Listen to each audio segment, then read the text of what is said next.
Hi ಎಲ್ಲರಿಗೂ ನಮಸ್ತೆ. ಇವತ್ತು ತುಂಬಾ ಸಿಂಪಲ್ ಮತ್ತು ಈಸಿ ಆದಂತಹ ಬಿಸಿಬೇಳೆಬಾತ್ ರೆಸಿಪಿನ ತೋರಿಸ್ತಾ ಇದ್ದೀನಿ. ತುಂಬ ಸಿಂಪಲ್ ಆದರೂ ಕೂಡ ಟೇಸ್ಟ್ ಮಾತ್ರ ತುಂಬಾ ಅದ್ಭುತವಾಗಿರುತ್ತೆ.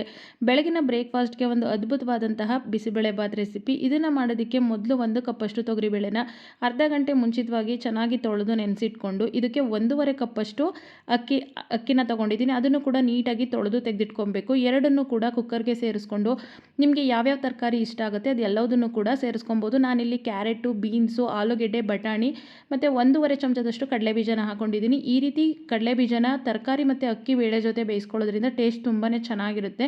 ಇದಕ್ಕೆ 1 ಕಪ್ ಬೇಳೆ, 1.5 ಕಪ್ ಅಕ್ಕಿಗೆ ಮೊದಲು ಮಾಡೋರ್ಗಾದರೆ ಸ್ವಲ್ಪ ಅಳತೆಗೆ ಅಂತ ಹೇಳಿ ನಾನಿಲ್ಲಿ 8 ಕಪ್ಪಷ್ಟು ನೀರನ್ನ ತೊಗೊಂಡಿದ್ದೀನಿ. ಅದಕ್ಕೆ 1/4 ಚಮಚದಷ್ಟು ಅರಿಶಿಣದ ಪುಡಿ, 1.5 ಚಮಚದಷ್ಟು ಹರಳುಪ್ಪನ್ನ ಹಾಕ್ಕೊಂಡು ಚೆನ್ನಾಗಿ ಮಿಕ್ಸ್ ಮಾಡಿ ಒಂದು 3ರಿಂದ 4 ವಿಷಲ್ ಕೂಗಿಸ್ಕೋಬೇಕಾಗುತ್ತೆ. ಇದು ನೀಟಾಗಿ ವಿಷಲ್ ಎಲ್ಲ ಬಂದು ತಣ್ಣಗಾಗೋ ಅಷ್ಟರಲ್ಲಿ ಒಗ್ಗರಣೆನ ರೆಡಿ ಮಾಡ್ಕೊಳ್ಳೋಣ. ಒಂದು ಪ್ಯಾನ್ಗೆ 1 ಚಮಚ ಎಣ್ಣೆ, 1 ಚಮಚ ತುಪ್ಪ ಹಾಕಿ ಚೆನ್ನಾಗಿ ಬಿಸಿಯಾದ ನಂತರ ಅರ್ಧ ಚಮಚದಷ್ಟು ಸಾಸಿವೆ, ಒಂದು 8ರಿಂದ 10 ಪೀಸಷ್ಟು ಕೊಬ್ಬರಿ ಚೂರು, ಒಂದು 8ರಿಂದ 10 ಪೀಸಷ್ಟು ಗೋಡಂಬಿನ ಹಾಕ್ಕೊಂಡು ಒಂದು 4 ಒಣಮೆಣಸಿನಕಾಯಿ, ಸ್ವಲ್ಪ ಕರಿಬೇವಿನ ಸೊಪ್ಪು, ಸ್ವಲ್ಪ ಇಂಗನ್ನು ಹಾಕಿ ಅರ್ಧ ಕಪ್ಪಷ್ಟು ಕ್ಯಾಪ್ಸಿಕಮ್ಮು, 2 ಸಣ್ಣದಾಗಿ ಹೆಚ್ಚಿಟ್ಕೊಂಡಿರೋ ಈರುಳ್ಳಿನ ಹಾಕಿ ಸ್ವಲ್ಪ ಉಪ್ಪು ಹಾಕಿ ಚೆನ್ನಾಗಿ ಬಾಡಿಸ್ಕೋಬೇಕಾಗುತ್ತೆ. ಇವಾಗ ಇದಕ್ಕೆ ಸಣ್ಣದಾದಂಥ 2 ಟೊಮೆಟೊನ ಹಾಕ್ಕೊಂಡು ಟೊಮೆಟೊ ಎಲ್ಲ ಸ್ಮೂತ್ ಆಗೋ ತನಕ ಚೆನ್ನಾಗಿ ಫ್ರೈ ಮಾಡ್ಕೋಬೇಕು.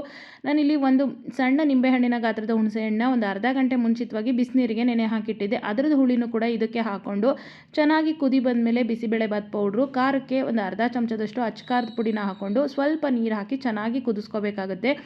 ಇವಾಗ ನಮಗೆ ಇದ್ರ ಪ್ರೆಷರೆಲ್ಲ ತೆಗೆದ್ರೆ ಕುಕ್ಕರಲ್ಲಿ ಅಕ್ಕಿ ಮತ್ತು ಬೇಳೆ ಎರಡೂ ಕೂಡ ತುಂಬಾ ಚೆನ್ನಾಗಿ ಕುಕ್ ಆಗಿದೆ. ತರಕಾರಿಗಳು ಕೂಡ ಇದನ್ನು ನಾವು ಒಗ್ಗರಣೆ ಮಾಡಿ ಇಟ್ಕೊಂಡಿರೋದಕ್ಕೆ ಈ ಅಕ್ಕಿ ಮತ್ತು ಬೇಳೆ ಮಿಶ್ರಣ, ತರಕಾರಿಗಳ ಮಿಶ್ರಣನ ಹಾಕ್ಕೊಂಡು ನೀಟಾಗಿ ನಿಧಾನ ಮೀಡಿಯಂ ಫ್ಲೇಮಲ್ಲಿ ಉರಿನ ಇಟ್ಕೊಂಡು ಮಿಕ್ಸ್ ಮಾಡ್ಕೋಬೇಕಾಗುತ್ತೆ. ಇವಾಗ ನಿಮಗೆ ಎಷ್ಟು ಕನ್ಸಿಸ್ಟೆನ್ಸಿ ಬೇಕೋ ಅಷ್ಟು ನೀರನ್ನು ಸೇರಿಸ್ಕೊಂಡು ಮಿಕ್ಸ್ ಮಾಡ್ಕೋಬೇಕಾಗುತ್ತೆ. ಇದು ಬಿಸಿಬೇಳೆಬಾತ್ ತುಂಬ ಗಟ್ಟಿನೂ ಇರಬಾರ್ದು ಅಥವಾ ತುಂಬ ತೆಳುವಾಗಿರಬಾರ್ದು. ಈ ಕನ್ಸಿಸ್ಟೆನ್ಸಿ ಇದ್ದರೆ ಸಾಕಾಗುತ್ತೆ.